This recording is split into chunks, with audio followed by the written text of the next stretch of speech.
early 1900s America. There is crime, there is racism, there is music. You have a layer of supernatural. When you mix all of this up, along with great character arcs, fantastic writing, and some exemplary direction, cinematography, light, and art direction, all of this together brings about Sinners, directed by Ryan Coogler. You twins?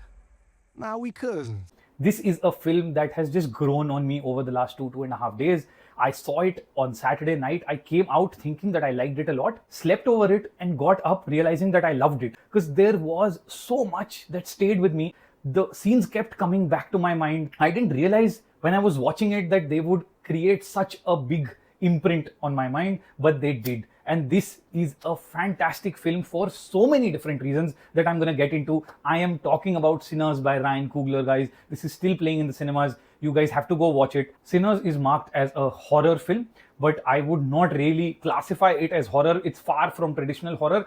It's largely an adventure thriller film, according to me, because the supernatural elements are there, but they are one of the elements in the film. As I have spoken, there are so many things going on, so many different themes, so many underlying messages that are there in the film that the supernatural element forms one of those. And I would say that if anything, the central piece in this Sinners is the music, blues. It's beautiful. And the film, in fact, starts off with this line, "There are legends of people with the gift of making music so true." Effectively, it goes on to say that music has the power to remove the veil between past and the present and the future, or between worlds, so heaven and hell. It starts from there, and eventually you get to a point where one of the key characters in the film starts to play the guitar and starts to sing. And Ryan Coogler, with his brilliance, is able to bring forth a sequence that is so mesmerizing, so beautiful. Really have no words to describe it. Those 5 minutes in the film, one of the best things that I've seen in cinema in such a long time. Ryan Coogler is able to manifest and help you visualize what the line in the beginning means, what music has to sound like for it to remove the veil between past, present, and future, between worlds, heaven and hell. That is what it sounds like. That is what it feels like. That is one of the highlights of Sinners. But it also, set in early 1900s, 1930s, if I'm not wrong, centers around the life of twins, Smoke and Stack, the Smokestack twins, played fabulously by Michael B. Jordan.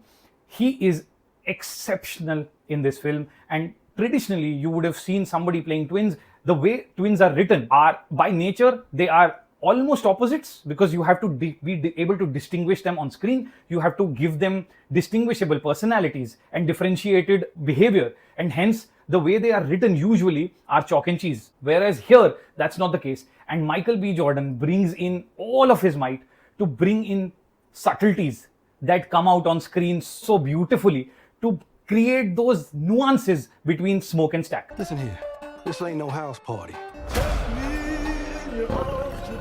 Smoke is automatically taking the elder sibling space between the relationship. Stack takes the younger sibling space, and between them the dynamic is beautiful. There is a natural care for each other that is absolutely visible, but on top of that, one is slightly more flamboyant, slightly more carefree. The other is more uptight and a lot more serious in the relationship. But Smoke is like that because of the pain that he has from his past, the fact that he's lost somebody very close to him in life, and that is one aspect that he's unable to share with Stack. That is something that Stack hasn't experienced, and hence the two feel for their relationships, individual relationships, very differently. The passion that comes out from both of them towards the women that they love is very different, and those are subtle, beautiful elements written into this film. It's just so gorgeous. Smoke and Stack are the pivots around which the film revolves, but the film is actually not about the two of them.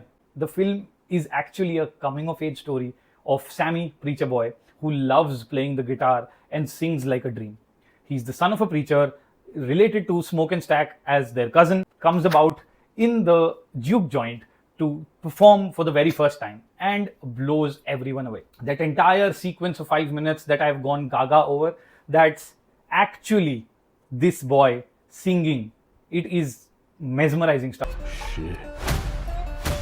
Y'all ready to drink? Y'all ready to sweat till y'all... Miles Caton is the boy who plays Sammy, and he's actually singing in this film. His voice is such a dream. Apart from the two men, and actually it feels like three men because of the way Michael B. Jordan plays the twins, these are two distinct individuals, even though there are such subtle differences between them. I've already spoken about that. Them with Sammy, but the women in Sinners are nothing short of brilliant as well. So you've got Haley Steinfeld, who brings in such an understated and a controlled performance. It is beautiful to watch her on screen, even when she's moving to the other side. And when you watch the film, you will realize what I mean by that. But both aspects to Haley are beautiful to watch. The other woman who's left such a big print on this film and on the viewer's mind is Wunmi Mosaku. She is fabulous. She got married to Smoke. They have a very estranged relationship because of some reason, and that dynamic and the turmoil and the emotion between them is shown so beautifully. Yet with all of that, there is this strong attraction between them. Entire thing is beautifully written, beautifully performed by both of them. You want some? That ain't your brother. Apart from them, you have Delroy Lindo, who plays Delta Slim. He is a blues player who's very well known in the vicinity, and he is such a treat on screen. He brings in such depth to character. He is the comic relief. He also brings in maturity and this unsaid sense of calm whenever he's on screen. It is beautiful what he does with his body language. It is delightful. I said the movie will be classified for me as a supernatural adventure, and I can give it some bits of thriller because it takes a while for you to understand the pace of this film. If you're looking for quick wins and quick thrills, this is not a film that is going to give you that. It takes a while to set it up because there are all of these characters, and I haven't even spoken of all of them right now, but there is such beauty in these characters that it takes a while for you to understand them, and hence Ryan takes his time setting them up. Once they are set up, which is the first half of the film, is when the supernatural element comes in. Till that point of time, it is always on the edge because you know it's got some bit of horror, and there are flashes of it right at the beginning. In the very first sequence, you see, with a very haunting background score and jolting background score,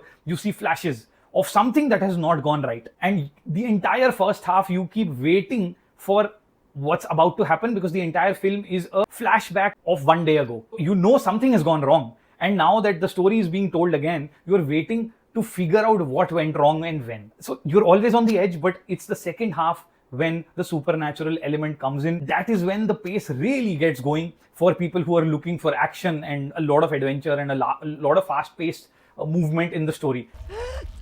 Don't cry. It's all better now. So as the second half begins, the movie turns into this creature feature where you are battling for survival. You're boxed in, surrounded by creatures, wanting to survive. You as the audience are straight up in the corner of the people who are wanting to survive and feeling like you don't know how many of them are going to make the cut. All of these things, it is so tough when I am just talking about so many elements here. I can't wrap my head around how beautifully these are weaved into the story. Nothing feels jarring.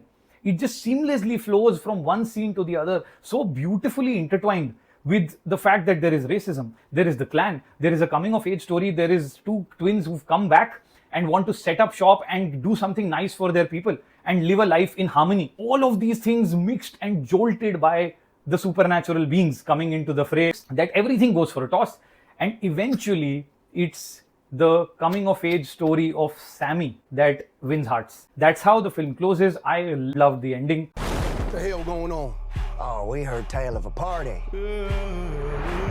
While I've spoken a lot about the things that I loved, there are still some things that are left which I haven't spoken of. The primary thing being, while I spoke about music and the original songs that are there, the background score is unbelievable. The score is composed, produced by Ludwig Göransson.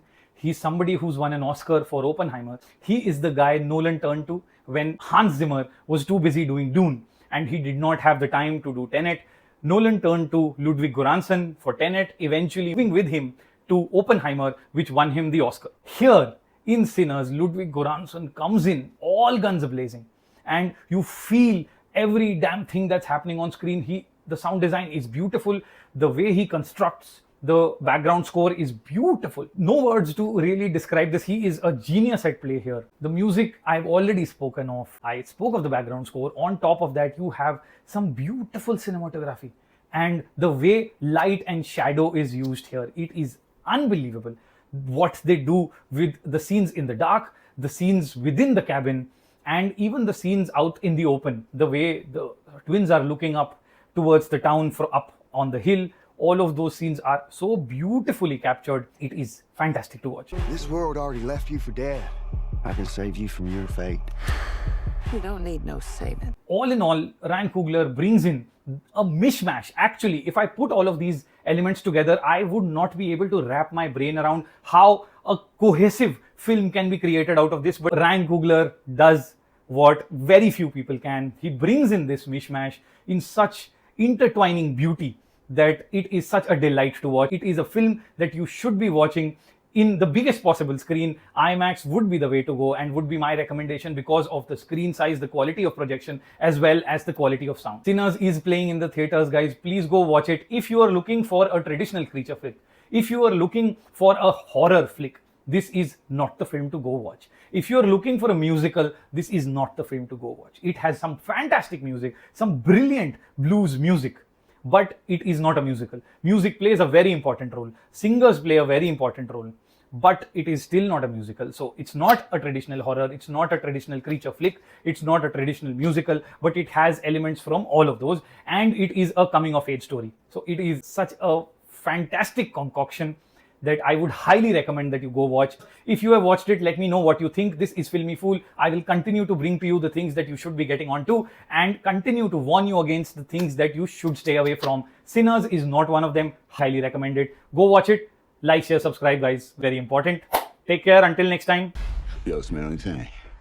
I think I shot myself.